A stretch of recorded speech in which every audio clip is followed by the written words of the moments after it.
Il partit de là et entra dans leur synagogue.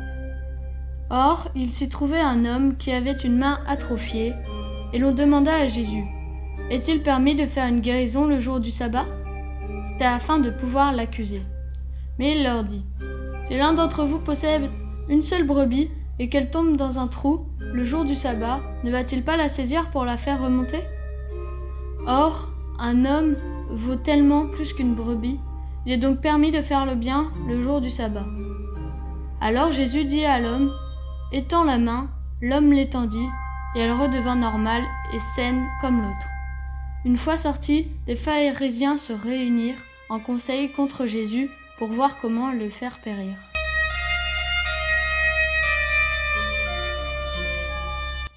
Tandis que Jésus leur parlait ainsi, voilà qu'un notable s'approcha. Il se prosternait devant lui en disant, « Ma fille est morte à l'instant, mais viens lui imposer la main et elle vivra. » Jésus se leva et le suivit, ainsi que ses disciples.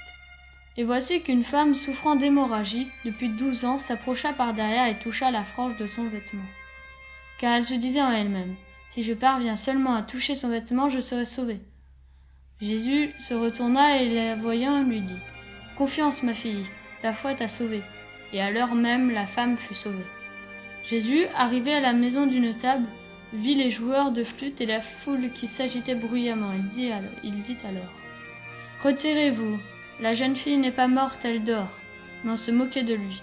Quand la foule fut mise dehors, il entra, lui saisit la main, et la jeune fille se leva. Et la nouvelle se répandit dans toute la région.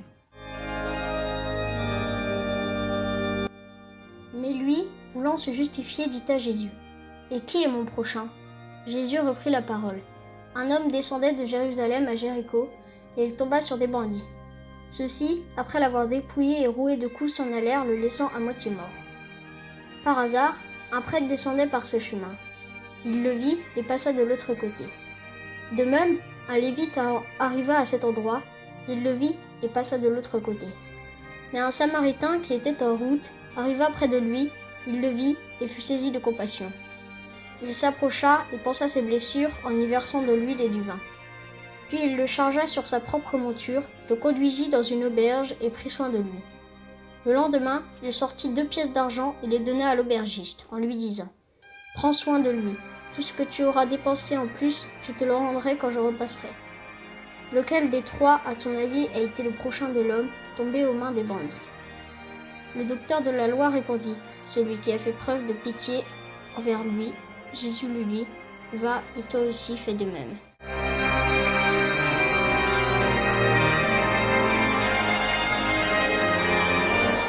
Chemin faisant, Jésus entra dans un village.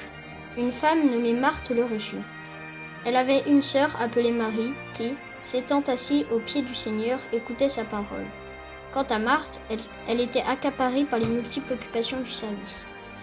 Elle intervint et dit « Seigneur, cela ne te fait rien que ma sœur m'ait laissé faire seule le service ? Dis-lui donc de m'aider. » Le Seigneur lui répond « Marthe, Marthe, tu te donnes du souci et tu t'agites pour bien des choses. Une seule est nécessaire. Marie a choisi la meilleure part, elle ne lui sera pas enlevée. »